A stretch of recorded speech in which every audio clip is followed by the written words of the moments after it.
On the west coast of Cape York Peninsula, south of the future Aboriginal township of Koanyama, the late Cockerbarron elder Kenny Jimmy recalled an event that occurred between the Staten and Nassau rivers on Cattle Creek around the turn of the last century. From Croydon all through Normanton, come along the coast area for Cattle Creek, and that's where the Aboriginal people area was there. They was camping out there. Happened and they come along and shot them old people in the water there while they was hunting in the water, swimming, hunting for fish, cattle. All my Aboriginal people was got shot there at Cattle Creek. The river was all bloodshed, and they picked them bodies up and just stacked them up in the sand ridge. Till today you can still see the bone. On the other side of Cape York Peninsula, just north of Townsville, in the rainforests inland from Cardwell, the late Girame elder Jack Marita recalled a mass poisoning at a place called Mumbai. One day my uncle come over from Kennedy Valley to visit the people here, and he had some relatives here. And as he come, and there was silence. It sounds like nobody was around. And he come a bit closer, and he looked.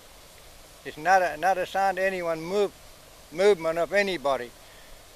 So he come a bit closer, and he can smell that big stink. Smell very strong. So he walked right up to the camp, and he seen it. The dead bodies are laying everywhere. And he believed that they was all been poisoned with the strychnine. The late Jack Marita. The late David Lawrence of the Rainforest Girame tribe south of Tully in far north Queensland recalled the poisoning of his ancestors at Jambun on the Murray River. But this is the area now, this is a burn ground now, Murray. People from everywhere come, fight here, from Ingham, from Tableland, Kirrama, Ravenshaw. You can name it, they've all been here fighting in this burn ground now. This is all Murray himself. And that's why they all delegate caught up with them and poison them here. Shoot them down first, and there didn't, not enough bullet runs out. And I think that's why they have to mix some poison. Kill the rest of it with the poison. And up in the next bend up there with a walking track, that's why my grandfather got poisoned. But he only one survived. He went run straight across to little creek there where the cemetery is now. And he ate a mud. And he spewed all that strychnine out. And he survived. He went back on the other side, the other river. But the other mob got poisoned there on the same day. He went back there, found nobody. The late Girame David Lawrence talking about the Jambun poisoning on the Murray River south of Tully in far north Queensland. Over the Cardwell Range south of Cairns at Blencoe Falls, Jidabal elder Dr. Ernie Grant recalled the actions of some white settlers in the taking of their traditional lands. Behind me is the Blencoe Falls, and it has a different connotation for Aboriginal people because we know the horrors that happened here in the past. Everybody knew about it, that William Dalkey had pushed these two women over. One was pregnant with his child from just straight back there, right on the falls. And the two women went straight over to the falls to their death. A man named Frank Collins and also Dalkey drove them over with stock whips, and they fell over the side there, and Hector's mother survived. And she survived with a limp on her leg, and it was quite discernible to see that she walked with this limp. Jidabal elder Dr. Ernie Grant recalling the massacres of his ancestors at Blencoe Falls. In 1997, the late Girame elder Jack Marita recalled to his fellow elders David Lawrence and Bessie Jerry what happened at the site of the Durin massacre. I told Bessie that Willie Lee told Bessie that they shot him out till nothing, clean him all out. And some of them was visiting on that day from some other camp.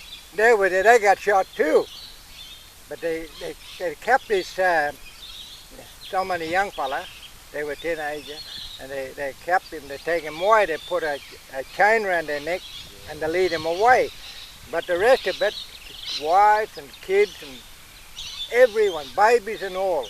And Bessie was saying, and they go around with the axe and they just, get the little kids and hit him on the head like a dog, hit him, kill him that way, see? So anyway, when they done that, they take them all down the gully down there, and they put them all in a heap there, and they cut a lot of wood and they burn him up. There'll be no body laying around, there'll be no bones laying around. And that's, I don't think you'll ever find any bone here because all been burned. And there was about 400 or 500 people. Big camp, big camp.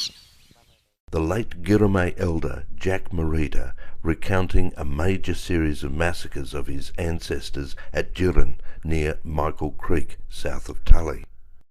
The late Gerbil elder Willie Messina recalling some of the episodes of killings at Jalulaba on the upper Tully River. We was cleaning up the house, we found a gun. Bob said, oh, I think I'll get Mrs. Henry to give me some bullet. That's the one they shot all the Murrays with. Yeah. Anyway, it was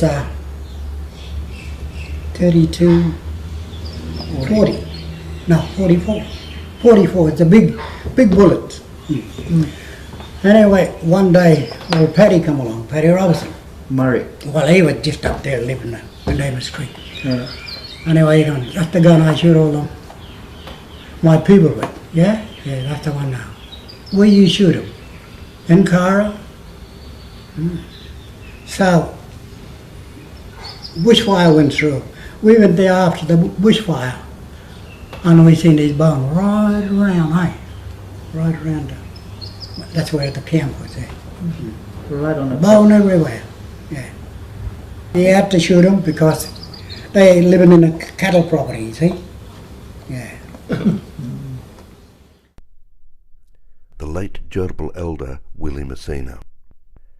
The Speewah massacre happened over the range from the Red Lynch Valley train track at the back of Cairns.